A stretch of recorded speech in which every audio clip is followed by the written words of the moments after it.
Hi, എല്ലാവർക്കും എൻ്റെ പുതിയ വീഡിയോയിലോട്ട് സ്വാഗതം. അപ്പോൾ നമ്മളിന്ന് ചെയ്യാൻ പോകുന്നത് ബിരിയാണി കഞ്ഞി. അതായത് നോമ്പ് കാലത്ത് നമ്മൾ ഉണ്ടാക്കുന്ന ഒരു തരം കഞ്ഞിയാണ് ബിരിയാണി കഞ്ഞി. അതിൽ ചിക്കനും കാര്യങ്ങളൊക്കെ ഇട്ട് ചെയ്യുന്നതാണ്.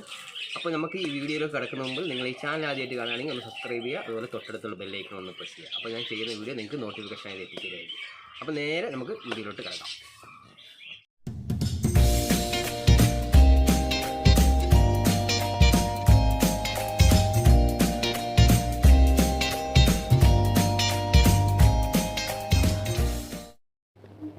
അതിന് ഞാൻ എടുത്തിട്ടുള്ളത് മലബാറിൻ്റെ ബിരിയാണി അരിയാണ്.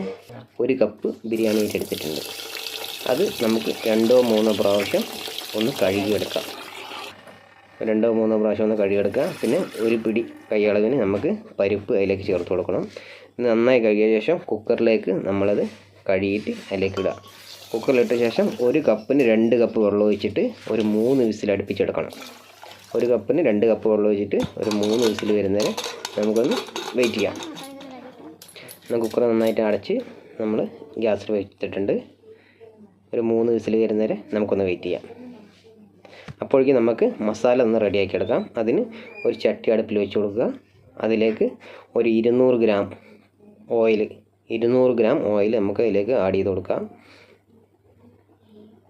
അങ്ങനെ എണ്ണ ചൂടായ ശേഷം അതിലേക്ക് നമ്മൾ വലിയ ഉള്ളി കട്ട് ചെയ്തത് ഒരു 400 ഗ്രാം വലിയ ഉള്ളി കട്ട് ചെയ്തും കൂടി അതിലേക്ക് നമ്മൾ എണ്ണയിലേക്ക് ഇട്ട് കൊടുക്കുക. ഇനി അതിലേക്ക് നമ്മൾ ഇടാൻ പോകുന്നത് പട്ട, ഗ്രാമ്പു, ഏലക്ക, ഈ 3 ഐറ്റം. പട്ട, ഗ്രാമ്പു, ഏലക്ക അത് നമ്മൾക്ക് ഈ ഉള്ളീൻ്റെ കൂടെ തന്നെ ഇട്ടിട്ട് നന്നായിട്ട് ഒരു ബ്രൗൺ കളർ ആകുന്നവരെ നമുക്കൊന്ന് കുക്ക് ചെയ്തെടുക്കണം.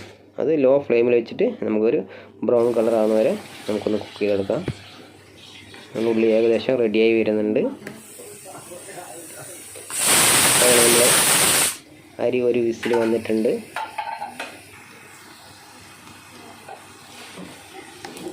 നമ്മൾ ചെറുതീയിൽ തന്നെ വെച്ചിട്ട് ഒരു ഗോൾഡൻ കളർ ആകുന്ന വരെ നമുക്കൊന്ന് വെയിറ്റ് ചെയ്യാം. ഞാനിപ്പോൾ ഗ്യാസിലാണ് വെച്ചിട്ടുള്ളത്. നമ്മൾ വിറകടുപ്പിൽ വെക്കുകയാണെങ്കിൽ നമുക്ക് ഈ കുക്കറിൽ അരി വെക്കേണ്ട ആവശ്യമില്ല. ഇത് നമുക്ക് പെട്ടെന്നായി കിട്ടാൻ വേണ്ടിയിട്ടാണ് ഞാനിപ്പോൾ ഇങ്ങനെ ചെയ്തിട്ടുള്ളത്. വിറകടുപ്പിൽ വെക്കുകയാണെങ്കിൽ നമുക്ക് നോർമലായിട്ട് അരി നമുക്ക് ഇതിൻ്റെ കൂടെ തന്നെ ഇട്ടിട്ടുണ്ടെങ്കിൽ കുറച്ച് ലേറ്റ് ആവുന്നുള്ളൂ. ഗ്യാസ് ആയതുകൊണ്ട് കുറച്ച് ലേറ്റ് ആകാൻ എടുക്കാൻ വേണ്ടി ഞാൻ ചെയ്തതാണ്, പെട്ടെന്നായി കിട്ടാൻ വേണ്ടിയിട്ട്. ഇപ്പോൾ ഏകദേശം നമ്മുടെ ഓണിയൻ ഗോൾഡൻ കളറായി കിട്ടിയിട്ടുണ്ട്. ഇനി അതിലേക്ക് നമ്മൾ മല്ലിച്ചപ്പ്, പുതിന അതിലേക്ക് ആഡ് ചെയ്ത് കൊടുക്കാം. മല്ലി, പുതിന, അത് മല്ലിയും പുതിനയും നമ്മൾ അതിലേക്ക് ആഡ് ചെയ്ത് കൊടുക്കുന്നുണ്ട്. ഇനി നന്നായിട്ടൊന്ന് മിക്സ് ചെയ്ത് കൊടുക്കുക. നല്ല സ്മെല്ലായിരിക്കും. അതിന് ഈ മല്ലിയും പുതിന അതിലേക്ക് ഇടുമ്പോൾ നമ്മളെ ഗോൾഡൻ കളറായ ഉള്ളിയല്ലേ, അപ്പോൾ നല്ലൊരു സ്മെല്ലും കാര്യങ്ങളൊക്കെയാണ്. ഇനി നമുക്ക് ഒരു 2 വലിയ തക്കാളി നമ്മൾ സ്ലൈസ് ചെയ്ത് വെച്ചിട്ടുണ്ട്, ചെറുതായി കട്ട് ചെയ്ത് വെച്ചത്. അതും കൂടി നമുക്ക് അതിലേക്ക് ഒന്ന് ആഡ് ചെയ്ത് കൊടുക്കാം. അങ്ങനെ തക്കാളിയും കൂടി നമുക്ക് ആഡ് ചെയ്ത് കൊടുത്തിട്ടുണ്ട്. പിന്നെ ഒരു 5 പച്ചമുളക്, സെൻറ്റർ കീറിയ 5 പച്ചമുളക് അതിലേക്ക് നമ്മൾ ആഡ് ചെയ്ത് കൊടുക്കുന്നുണ്ട്. അങ്ങനെ പച്ചമുളകും കൂടി നമ്മളേക്ക് ഇട്ട് കൊടുത്തിട്ടുണ്ട്. ഇനി നമുക്ക് വെന്തയം, അതായത് ഉലുവയും അതുപോലെ ചെറിയ ജീരകവും, അതും ഒരു 3/4 ടീസ്പൂൺ വീതം 2 എണ്ണം കൂടി അതിൽ നമുക്ക് ആഡ് ചെയ്ത് കൊടുക്കുക. അങ്ങനെ അതൊന്ന് മസാലയൊക്കെ ഒന്ന് നന്നായി ലെവലായി വന്ന ശേഷം അതിലേക്ക് വെളുത്തുള്ളി പേസ്റ്റ്, അത് വെളുത്തുള്ളി അരച്ച് വെച്ചത് 2 ടീസ്പൂൺ ഇട്ട് കൊടുക്കുന്നുണ്ട്. വെളുത്തുള്ളി, അതേപോലെ ഇഞ്ചിയും ഒരു 2 ടീസ്പൂൺ ഇഞ്ചിയും കൂടി നമുക്ക് അതിലേക്ക് ആഡ് ചെയ്ത് കൊടുക്കാം. ഇനി നമുക്ക് അതിൻ്റെ സ്മെല്ലൊന്ന് പോയി കിട്ടുന്നവരെ, പച്ച സ്മെല്ല് ഒന്ന് പോയി കിട്ടുന്നവരെ ഒന്ന് കുക്ക് ചെയ്തെടുക്കാം. ഇപ്പം നമ്മൾ ലോ ഫ്ലെയിമിൽ വെച്ചായിട്ടോ, അധികം തീ കൂട്ടിയൊക്കെ ഉണ്ടാകും, ചിലപ്പോൾ മസാല ആയതുകൊണ്ട് കരിയും. അതുകൊണ്ട് നമുക്ക് ലോ ഫ്ലെയിമിൽ വെച്ചിട്ട് നമുക്കൊന്ന് കുക്ക് ചെയ്തെടുക്കണം. അങ്ങനെ ഏകദേശം തക്കാളിയും ഇതും എല്ലാം ഒന്ന് പച്ചമുളകൊക്കെ ഒന്ന് നന്നായിട്ടൊന്ന് വഴത് കിട്ടിയ ശേഷം പിന്നെ ഒന്ന് റെഡിയായി കിട്ടിയിട്ടുണ്ട്. ഇനി അതിലേക്ക് നമ്മൾ ഒരു 1/2 ടീസ്പൂൺ മഞ്ഞൾപ്പൊടി, ഒരു കളർ കിട്ടാൻ വേണ്ടി മാത്രം മഞ്ഞൾപ്പൊടി, അതുപോലെ മല്ലിപ്പൊടി, ഒരാവശ്യത്തിന് മല്ലിപ്പൊടിയും കൂടി 1/2 ടീസ്പൂൺ മല്ലിപ്പൊടി ഇട്ട് കൊടുത്തിട്ടുണ്ട്. പിന്നെ എരിവിന് പാകത്തിന്, അതായത് നമ്മളിപ്പോൾ എത്രയാണോ കഞ്ഞി വെക്കുന്നത് അതിനനുസരിച്ചുള്ള എരിവ്. ഇപ്പോൾ ഞാൻ ഒരു 3 ടീസ്പൂൺ മുളക് പൊടിയാണ് അതിൽ ഇട്ടിട്ടുള്ളത്. ഇത് നമുക്ക് സാധാ മുളക് പൊടി ഇട്ടാൽ മതി. അതുപോലെ നമുക്ക് കളർ കിട്ടാൻ വേണ്ടിയിട്ട് പിന്നെ നമ്മളെ ഇതുണ്ട് കാശ്മീരി ചില്ലി ഉണ്ടല്ലോ, അതൊന്നും നമുക്ക് ഇടേണ്ട ആവശ്യമില്ല. നമുക്ക് സാധാരണ മുളക് പൊടി നമുക്ക് അതിലേക്ക് ഇട്ട് കൊടുത്താൽ മതി. നമുക്ക് ഈ കളറും കാര്യങ്ങളൊന്നും വേണ്ട. നമുക്കൊരു മഞ്ഞ കളർ കിട്ടും, അതിന് മഞ്ഞപ്പൊടി നമ്മൾ അല്പം ഇട്ടിട്ടുണ്ട്.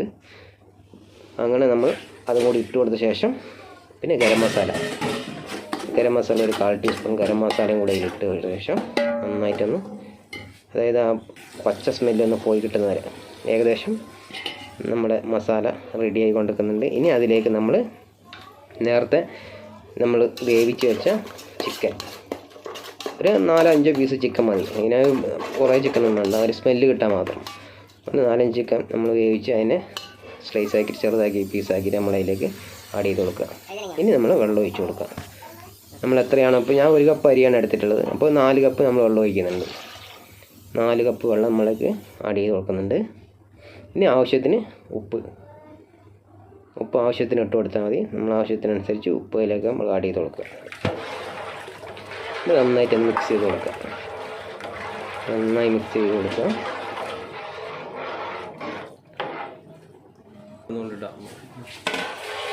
ഇനി ഒന്ന് അടച്ച് വെച്ചിട്ട് ഒരു തിള വരുന്നവരെ നമുക്കൊന്ന് വെയിറ്റ് ചെയ്യാം.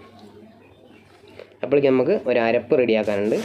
അതിനിപ്പോൾ ഞാൻ എടുത്തിട്ടുള്ളത് ഒരു അരമുടി തേങ്ങ എടുത്തിട്ടുണ്ട്. അതിലേക്ക് ചെറിയ ജീരകം, ഒരു 1/4 ടീസ്പൂൺ ചെറിയ ജീരകം, ഒരു 3-4 ചെറിയ ഉള്ളി, ആവശ്യത്തിന് വെള്ളം ഒഴിച്ചിട്ട് നമുക്ക് പേസ്റ്റ് രൂപത്തിൽ അടിച്ചെടുക്കാം. ഇതേപോലെ നമുക്കൊന്ന് മിക്സിയിൽ അടിച്ചെടുക്കാം. ഈ അരപ്പ് നല്ല സ്മെല്ലാണ്, ജീരകവും ഇതൊക്കെ ചെറിയ ഉള്ളിയൊക്കെ വെച്ച് വരുമ്പോൾ നല്ല സ്മെൽ.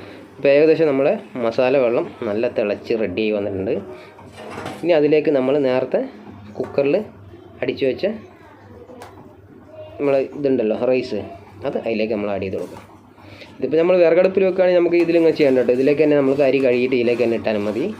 അപ്പോൾ നമ്മൾ പിന്നെ ഗ്യാസിലായ കൊണ്ട് പെട്ടെന്നാകാൻ വേണ്ടിയിട്ട് നമ്മൾ എന്താക്കി കുക്കറിൽ വെച്ചിട്ട് ഇതിലേക്ക് ഇടുന്നതാണ്. ഇനി നമ്മൾ കൈ ഇളക്കാണ്ട് പിന്നെ ഇതിങ്ങനെ ഇളക്കിക്കൊണ്ടേയിരിക്കണം. നന്നായി ഇളക്കി കൊടുക്കുക. ഒരു 3/4 മണിക്കൂറൊക്കെ ആവും ഒന്ന് റെഡിയായി വരാൻ. ഇതൊന്ന് ഇട്ട് കൊടുത്തിട്ടുണ്ട്. അപ്പോൾ ചെറുതായിട്ട് തിള വരുന്നവരെ നമുക്കൊന്ന് അടച്ചു വെക്കാം. ഏകദേശം തിളച്ച് വന്നിട്ടുണ്ട്. ഇനി നമുക്ക് നന്നായിട്ട്, അതായത് കൈയെടുക്കാണ്ട് നമ്മൾ ഇളക്കണം. അടി പിടിക്കാണ്ട് നോക്കണം. കാരണം ഇത് നമ്മൾ റൈസ് അടിയിലേക്ക് വരുമ്പോൾ ചിലപ്പോൾ അടി പിടിക്കാൻ ചാൻസ് ഉണ്ട്. അതുകൊണ്ട് നല്ലോണം ഇളക്കിക്കൊണ്ടേയിരിക്കുക. അതായത് ഈ വെള്ളവും നമ്മുടെ ഈ റൈസും ഒരേപോലെ ആവും. ഒരേപോലെ വെച്ചാൽ ഒരു നല്ലൊരു കട്ടിയായിട്ട് വരും, ഒരു കുഴമ്പ് രൂപത്തിലാവും. അപ്പോൾ അതുവരെ നമ്മൾ ഇങ്ങനെ തന്നെ ഇളക്കിക്കൊണ്ട് നിൽക്കുക. അപ്പോൾ ഹൈ ഫ്ലെയിമിൽ വെച്ചാൽ മതി. ഹൈ ഫ്ലെയിമിൽ വെച്ചിട്ട് നന്നായിട്ട് ഇളക്കിക്കൊണ്ട് നിൽക്കുക.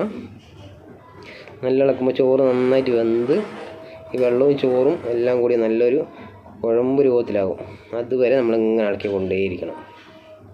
നല്ല സ്മെല്ലും കാര്യങ്ങളൊക്കെയാണ്. ഇറച്ചി അതുപോലെ നമ്മുടെ മസാലയും കാര്യങ്ങളൊക്കെ വെന്ത് ലെവലായി വന്നിട്ടുണ്ട്. അതിൽ വെള്ളവും ഇതും റൈസും റെഡിയായിട്ട് ഏകദേശം നല്ല കൂട് പോലെ ആയിട്ടുണ്ട്. ഇനി അതിലേക്ക് നമ്മൾ അരപ്പ് നമ്മൾ അതിലേക്ക് ഒഴിച്ച് കൊടുക്കുക. അരപ്പ് ഒഴിച്ച് കൊടുത്ത ശേഷം നന്നായിട്ടൊന്ന് മിക്സ് ചെയ്യുക. അധികം തിളയ്ക്കാൻ പറ്റരുത്. അരപ്പ് ഒഴിച്ച ശേഷം ചെറിയൊരു തിള വരുന്നവരെ നമുക്കൊന്ന് വെയിറ്റ് ചെയ്യാം. അങ്ങനെ നമ്മുടെ ബിരിയാണി കഞ്ഞി റെഡി ആയിട്ടുണ്ട്. ഇനി ഫൈനലായിട്ട് നമുക്ക് അതിൻ്റെ മേലെ കൂടെ മല്ലിച്ചപ്പ് നമുക്ക് അതിൻ്റെ മേലെ കൂടെ ഒന്ന് ലൈറ്റായിട്ട് ഇട്ട് കൊടുക്കാം. അപ്പോൾ ഇത്രയൊക്കെ ഉള്ളൂ. ബിരിയാണി കഞ്ഞി ഓക്കെ ആയിട്ടുണ്ട്. അപ്പോൾ എല്ലാവരും ഇതുപോലെ ഒന്ന് വെച്ച് നോക്കി അഭിപ്രായങ്ങളും നിർദ്ദേശങ്ങളൊക്കെ ഒന്ന് അറിയിക്കണം. അതേപോലെ നിങ്ങൾ ഈ ചാനൽ ആദ്യമായിട്ട് കാണുകയാണെങ്കിൽ ഒന്ന് സബ്സ്ക്രൈബ് ചെയ്യുക. അതുപോലെ തൊട്ടടുത്തുള്ള ബെല്ലൈക്കൺ കൂടി പ്രസ് ചെയ്യുക. അപ്പോൾ പുതിയ വീഡിയോയുമായി പിന്നെ കാണാം. അതുവരേക്കും ബായ്.